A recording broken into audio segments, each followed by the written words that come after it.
సినిమాల మీద ఇంట్రెస్ట్ తో చాలా మంది డాక్టర్ చదువులు చదివి యాక్టర్లుగా మారారు. మరికొంతమంది ప్రాక్టీస్ చేస్తూనే టైం దొరికినప్పుడు సినిమాల్లో నటిస్తూ ఉన్నారు.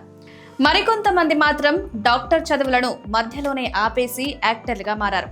మరి మన తెలుగు సినిమా ఇండస్ట్రీలో అలాంటి వారు ఎవరున్నారు అనేది ఓసారి ఈ స్టోరీలో చూద్దాం. ఫిదాతో పరిచయమైన సాయి పల్లవి టాలీవుడ్ లో ఎంత పెద్ద హీరోయిన్ గా ఎదిగిందో తెలిసిందే. హైబ్రిడ్ పిల్లగా ఫేమస్ అయిన అమ్మడు జార్జియాలో MBBS పూర్తి చేసింది. తను నటిగా ఎంత బిజీగా ఉన్నా తన వృత్తిని గౌరవిస్తూ అప్పుడప్పుడు వైద్య సేవల్లోనూ భాగమవుతుంటుంది. నటనలో తనదైన సహజత్వాన్ని ప్రదర్శించే సాయి పల్లవి చదువులోనూ అంతే ప్రతిభావంతురాలు కావడంతో డాక్టర్ అయింది. మరో నటి రూపా కొడవాయూర్ ఉమామహేశ్వర ఉగ్రరూపస్య చిత్రంతో తెలుగు తెరకు పరిచయమైన బ్యూటీ వృత్తిరీత్యా డాక్టర్. కరోనా వంటి క్లిష్ట సమయాల్లో ఆమె ఆసుపత్రిలో ఉండి రోగులకు సేవలందించడం అందరినీ ఆకట్టుకుంది.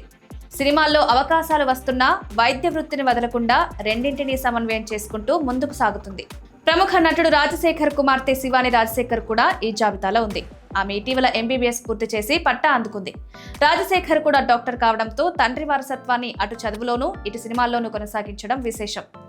తెలుగు నటి శ్రీలీల కూడా డాక్టర్ చదివిన సంగతి తెలిసిందే. హీరోయిన్ గా ఎంట్రీ ఇచ్చిన తర్వాత డాక్టర్ పుస్తకాలు సినిమా సెట్ లో చదివి మరీ పాస్ అయిన నటి శ్రీలీల. నటిగా బిజీ అయినా చదువును మాత్రం అశ్రద్ధ చేయలేదు. డైరెక్టర్ శంకర్ చిన్న కుమార్తె అదితి శంకర్ విరుమన్ చిత్రంలో సినీ రంగంలోకి అడుగుపెట్టింది. మొదటి సినిమాతోనే నటిగా ప్రశంసలు అందుకుంది. ఆమె చెన్నైలోని శ్రీరామచంద్ర మెడికల్ కాలేజ్ నుండి MBBS డిగ్రీని పూర్తి చేసింది. ఇటు భైరవం సినిమాతో తెలుగు తెరకు పరిచయమైంది ఈ అమ్మడు.